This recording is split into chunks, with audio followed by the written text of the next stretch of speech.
Hey guys, welcome back to Open It and Play. This is Mike, and today we're going to be looking at the Big Bad Workshop Soldiers of Fortune, the Agent, the Spy figure. This guy is part of this set that you've seen before when we did the Saboteur figure review. Again, I didn't get the Agent, the Enemy build. I should have got that for the Cobra Commander head sculpt, but it's not a super big priority for me, but yeah, it does look cool for Cobra Commander to have a hood. So anyways, this is the collector-friendly packaging.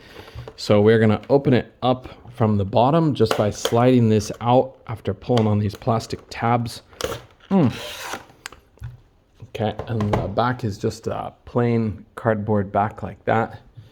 Okay, we'll get that out of here. Unlike the other figure, I do only have one of these, and I kind of got the last one. It was kind of cool to get, but also I didn't imagine I would get the last one. So anyways, we're gonna look at his accessories first, and for this guy we have just a heck of a lot of accessories for the hands. So I guess we'll get the whole thing out just for simplicity's sake. Okay, the side of the box there, I forgot to show you. The Agent and the Spy, black tuxedo. It says Big Bad Workshop. Okay. So back to those accessories. We'll take a look at this pile.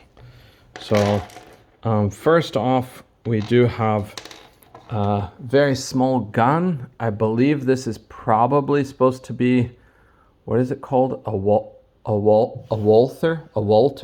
PKK. I can't remember the gun's name, but I think this is supposed to be like the model of gun that James Bond has.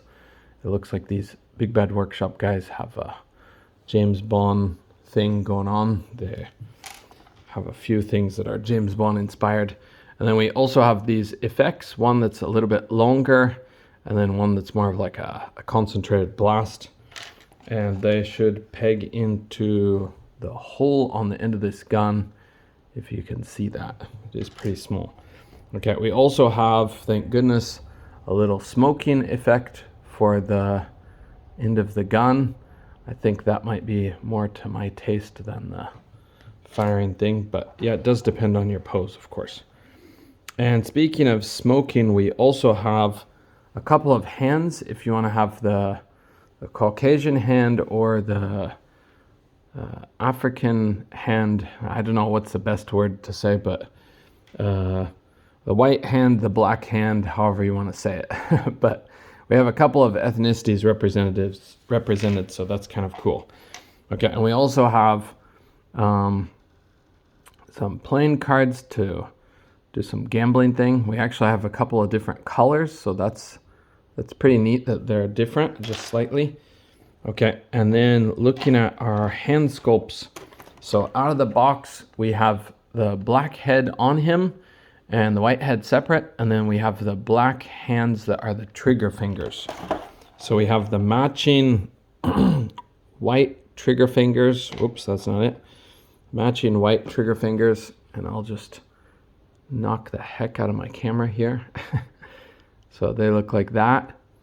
Okay, and then we have the black gripping hands, and we have the white gripping hands,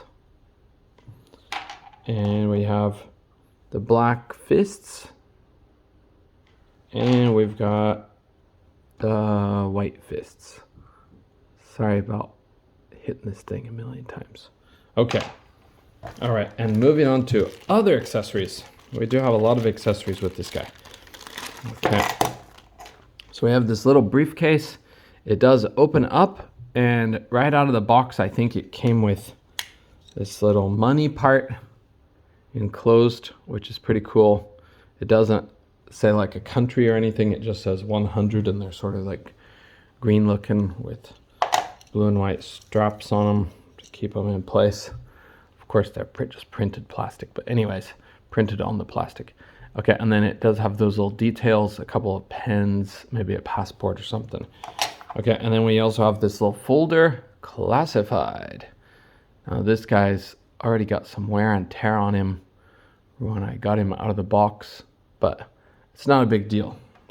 Okay, and we also have this alternate thing which actually shows multiple passports, multiple denominations of money, a cool old style cell phone, some bullets and some change, and what is this, like a little black book? It's supposed to be a smartphone maybe, but okay.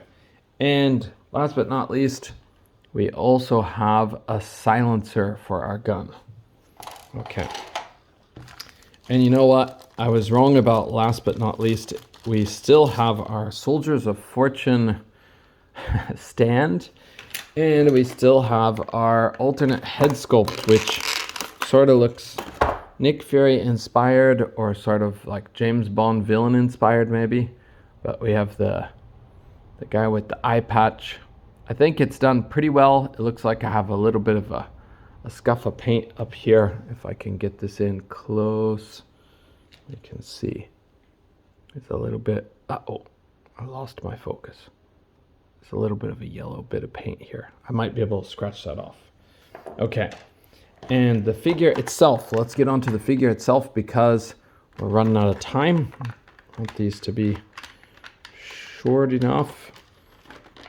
Okay, he is kind of pegged in here, and I did pre-cut the little plastic straps that were holding him in. Okay, here is the figure himself, and we'll stand him up and get a measurement. He is standing at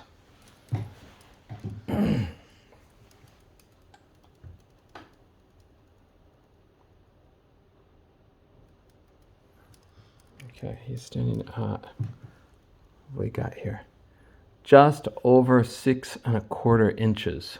So he's just shy of 16 centimeters.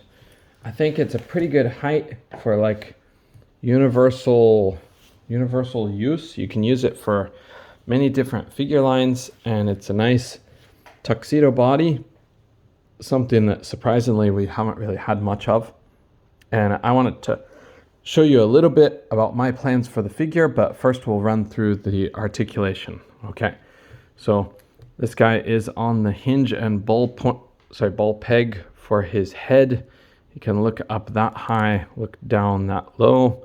He's got the neck articulation too, so you're going to have a lot of options with the head. He does have a butterfly joint inside, but you're limited by the coat. I'm not sure how functional the butterfly joint is, but of course, a tuxedo, we're going to have to keep the coat on. So, okay, his arms will go up a little bit over 90, and they do twist. Oops, sorry. Oops. They do twist at the bicep. Of course, they do spin around too. He's got double jointed pinless elbows that will get you back quite a ways. It's not perfect, but it's also not bad. So it's really good for like these, I don't know, these past 5 years, I'd say this is some of the best articulation schemes. So, okay, and the hands on here are vertically hinged. Maybe the others, you're gonna have to go back and see the earlier parts of their view, but it looks like everything is horizontally hinged except the trigger fingers. Sorry, yeah, that's right. The trigger finger hands will be vertically hinged. So, okay, he can kick up a heck of a lot. I think this is on, yeah, this is on a drop down hip. Okay, he does not have a thigh cut. I wish they would have given him thigh cuts, but somehow they didn't. But he does twist there inside, and he does have a double jointed pinless knee that will get you back quite a ways. And he does have ankles that spin just a little bit, pivot at the ankle, and then they do move back. Whoa, I'm taking his foot off. Move back, forward just a tiny bit, and they do have ankle pivot. So he's got like boot rotation, except it's inside there. Okay, and that paint was coming off when I did that. I think you guys could see that. As far as making his legs just straight up and down, it's kind of a challenge because of the way that the figure is made. It doesn't exactly work the way you would think. And I wanted to show you one thing. I actually got this guy for my War Machine roadie display. So let's put, he does seem a little bit frail for James Rhodes, but if we put the War Machine suit next to him, he's all dressed up, working with Tony, and we do have, we do have the head, which it will not focus on. What's going on here? What's going on here? Okay, finally. Good Lord, I'm sorry. Okay, we'll pop off this head. And I know this works because I actually tried it before. Pop on the roadie head. Okay. Now he does stand, like I said, he stands a bit, just a bit short. I would say mainly just thin for roadie. He's not necessarily short, but he might be a touch short. But the head looks a little bit large on here, but if you give him just a slight action pose, I think you can make it look pretty good. I'm gonna give him an alternate hand, a fist, and I'm gonna give him that gun. We've got the gun here. I can stick this part in, hopefully get him with his finger on the trigger. There we go. And if we get him into a running pose,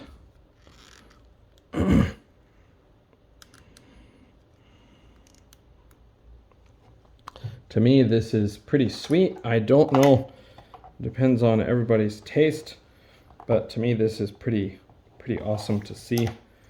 I really want to like flesh out my favorite characters, so I do want to see things like this occasionally in my display. But I can have roadie running and it's out of, sorry, the whole time it was out of focus. Okay, you can see roadie running, and then, you know, alongside the War Machine suit, and maybe a couple other versions of him.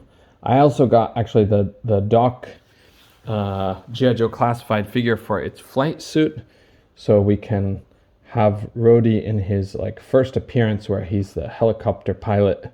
The very first issue that features roadie, he's the helicopter pilot, and it's before, you know, his story is completely fleshed out or worked out. But anyways, I think this is a very nice figure. It's got a lot of functionality, so you'll be able to use it for many different situations. I'm probably going to use it for the Iron Man mainly, roadie, maybe, I don't know who else, but it depends on what kind of scene you're wanting to set up, of course. But anyways, that is the Fresh Monkey Fiction, the spy, the agent, the spy figure. But I really like this figure, and I could put this head on it, but I think you guys probably saw it from some other reviews by now. But this is a nice looking head too. It's just not what I'm going to use it for. So, but okay guys, thanks for joining me, and we'll see you in the next video. Sorry for the parts where it was out of focus when I was kind of trying to arrange the figure. Okay, that's it. Bye for now. F ice.